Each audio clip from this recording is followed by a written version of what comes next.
Thank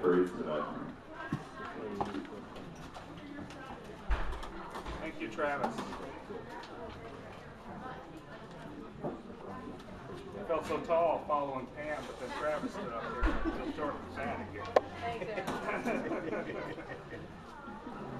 again. Please turn to your booklets that has the information that I have about mandolin type. Give me a second to do that. First picture is just for fun. Just got a picture of a rabbit, apparently a dead stuffed one playing a mandolin, which I thought was kind of nice. It was alive. It was alive. It was alive at one time, I'm sure, because it looks real. It's a very old picture. The second slide here is the mandolin shape. And it's a picture of an actual mandolin that is face down on the table, and it shows the rise up over the hindquarter. That's exactly the shape that you are looking for on these mandolin breeds. The third slide is mandolin equals semi-arch type. Okay? What I'm saying there is mandolin, if it's a mandolin rabbit, it is a semi-arched rabbit. The only catch is, if it's a semi-arched rabbit, it is not necessarily a mandolin-shaped rabbit. If you take a chance to go to your standard, page 10 in your standard is the glossary. The mic's not on. Is that what the problem is? Everybody looks at me. I can hear you. Thank you, Paul. Paul can hear me, so we're covered. Paul, can you just tell the rest of the crowd what I'm saying? Sure. He's speaking the truth. Okay, page number 10 in your standard of perfection is the definition of mandolin. And the definition is having the appearance of a mandolin. Body arch starting at the back of the shoulders rather than the nape of the neck. Body shape typical of semi-arched breeds. Okay? So, for example, I've got 3 baskets here in front of me. They're all baskets, okay? But they aren't all blue baskets. So what this is demonstrating is these are all semi-arched breeds of rabbits, but they aren't all mandolin-shaped rabbits. There's one breed that does not qualify as a mandolin-shaped rabbit of the semi-arched breeds, and that is the giant chinchilla. If you look at the giant chinchilla standard, and I've got that on the, looks like the 4th page of the handout, the breed comparisons. The top line starts in the middle of the shoulders and not at the back of the shoulders. And if you recall, mandolin definition is body arch starting at the back of the shoulders. So, on a technicality, the giant chinchilla is not a mandolin rabbit. It is semi-arched though. So I'm going to focus this effort on the semi-arched. I'll use that word instead of mandolin so that we're covering all 5 of those breeds.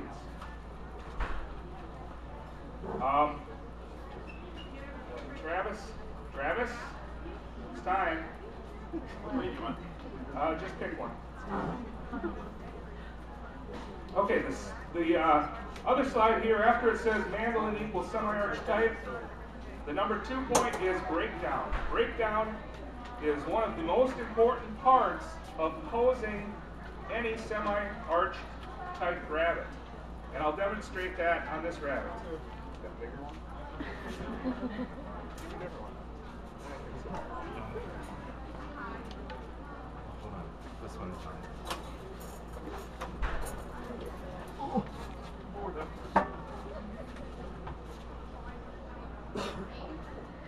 Okay, on this rabbit, it actually sat pretty well right now. But if you look at it closely, see the hind legs, they're tucked in.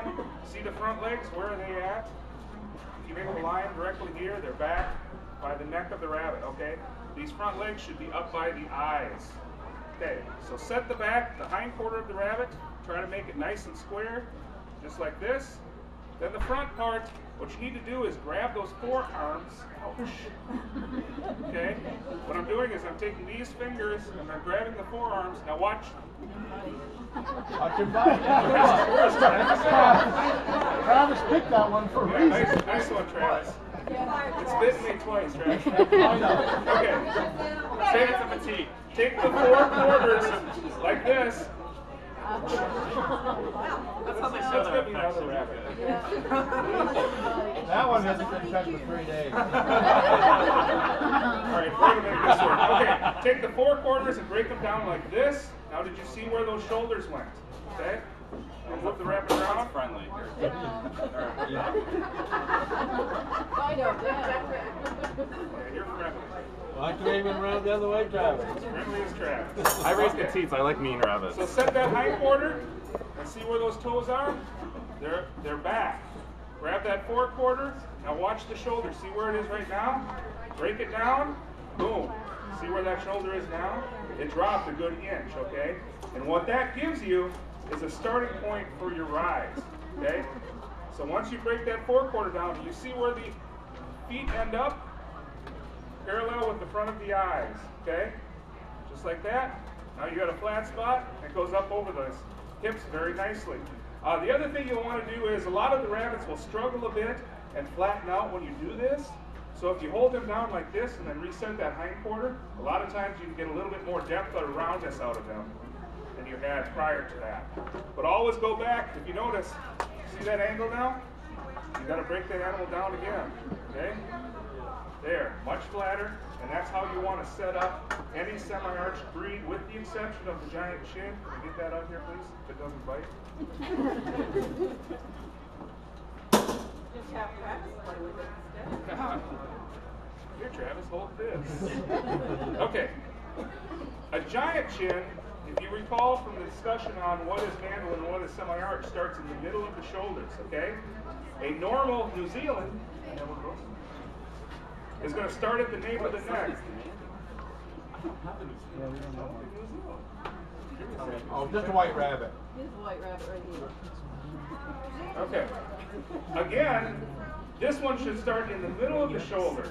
Okay, the one we just had up there, the English lop, will start at the back of the shoulder. This one will start in the middle. So again, break it down, but don't go to the extreme that you did on the other one. Okay? Boom. Now the high part of the rise starts right here in the middle of the shoulders and up over the top. Okay. And the difference being, if you notice this animal, which is a pretty nice satin, see the shoulders on this animal? You pose it up nicely. See where those start? They get right up there. The arch starts right at the navel of the neck. Whereas on the giant chin and the other semi-arch, there is a dead spot in that arch, and then it goes up.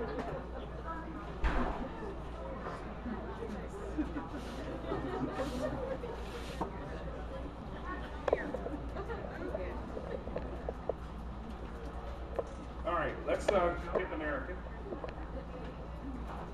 Please. See how nice I can be? When I want something? My wife comes back. Okay, the American is a semi-arched and mandolin type breed. It is a large animal, very similar to a New Zealand. If you go to the two standards between an American and a New Zealand, very, very similar. The difference is a New Zealand starts right behind that neck and goes straight up, whereas an American has the, American has the mandolin type. So break down those shoulders. And there. And then you see the nice sweep up over the hindquarters. If you look at the comparison table that I have, there is no mention of the length of body. Okay? If you look at the front of the standard under the glossary, it does say that mandolin rabbits are going to be a little bit longer. So this animal will be slightly longer than a New Zealand. So be prepared for that when you're comparing the two animals in your head. It'll have medium bone. Okay? It won't have a heavy bone and it won't have a fine bone. And who can tell me what impact bone has on an arched rabbit? If it's a fine boned animal, what does it have? More arch or less arch? You are correct, more arch. If it's a heavy boned animal, it'll have less arch. Okay? So if you look at some of these breeds, Flemish Giant, English Lop, Giant Chin that have heavy or fairly heavy or medium heavy bone, they are not going to be able to get the depth of body that some of the other animals that have a finer or medium bone will have. Now, if you if you think back, and of all the rabbits that you've seen, the Flemish Giants and stuff like that, you see rabbits that come this far off the table. They're extremely deep. And the reason is, they're this long, okay? An American is a much shorter animal, so it doesn't have that amount of time to get up and show that depth. Americans come in a variety of colors. How many of those are there, Travis? 2. White and blue. Blue is a very, very deep, rich blue, the darkest blue possible out of any of the animals, with maybe the exception of the satinized coat. Not to be confused with the Bevern. A Bevern is a very light lavender blue, so that's the difference between the two. You have a Bevern to show us. An American has a commercial coat of fur, so it's exactly the same as the New Zealand coat. A nice flyback to a commercial coat. Here we have a Bevern. Actually, a very nicely colored animal. If you show the comparison, see the difference here in color? And this American isn't even a dark American. They come in a shade or two darker than this. This is a pretty good even color, but it can be darker, whereas this is a pretty nicely colored Bevern. Same way you pose these as you pose the rest of the semi-arched or mandolin type. Give them some, get those hindquarters set, break down that forequarter. There's some good pictures here in the back that show the correct pose.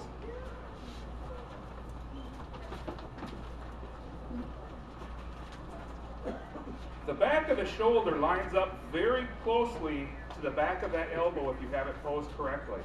The back of the elbow is right here, and the back of that shoulder is right there.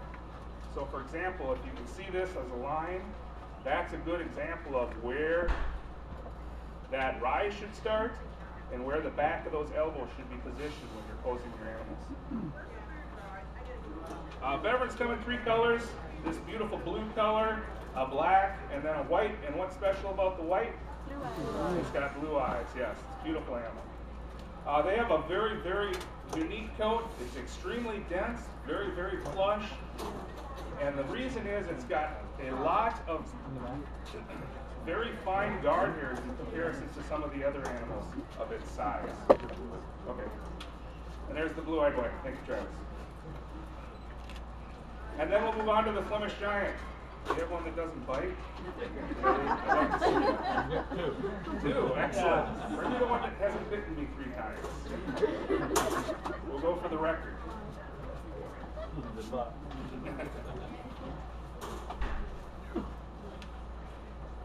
You will have to look at the standard for the different colors of Flemish because there are quite a few of them. Flemish, it's a big, large, powerful animal. You're looking for length of body, length of the limbs. You're looking for some good length on those ears, and a tremendous amount of muscling underneath this animal. A lot of people knock the Flemish because it's always got this big dewlap. You think it's a loose and flabby animal, but actually, for its size, it does flesh out very well. This animal's got some good width here in the loin and some nice muscling to it. Posing, very similar. Set that hindquarter. She's ready to breathe. One person that's biting him, one. Yeah, perfect. Perfect. I like the challenge. Okay. Break her down, get the forequarter set. Okay.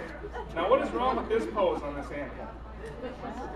See where she's stretching herself out. She's leaning those feet too far forward, okay? You want to tuck those just a hair. She's uncooperative, so that's not good. You want the Good meat job, one girl. again? Good job. No, let's move to the English line. As far as the coat goes, you're looking for a nice dense coat. She likes me a lot. One of her favorites. And English lop, we had this up here previously for demonstration purposes. English lops do carry some pretty good depth, even though they're a heavier boned animal, but they are a little bit narrower than some of the other mandolin type animals. But again, break them down just like you do the regular ones. There, you've got the nice rise. If you want, hold this down. bump up that hind quarter a little bit, you can hold it a little bit higher, but then readjust here. And there's a very nice pose for a mandolin-shaped animal. A lot of stuff about the English lops has to do with the ears. You've got to have a minimum of 21. You want them, have good pliability to them, decent substance, no tears or blemishes. One of the important things that's usually missed on an English lop is that coat of fur. This is one of the only breeds of lops that have a flyback coat. Okay, so you're looking for a nice return of that coat. All right, do we have any questions on mandolin or semi-arch type? Yes? In your pictures, it looks like the mandolin, where would a mandolin rabbit be? That's my first question. Okay, a mandolin type rabbit is going to peak very similar to where a normal rabbit will peak. Can you get that satin off for a second? That one didn't break. No. Not yet. Okay.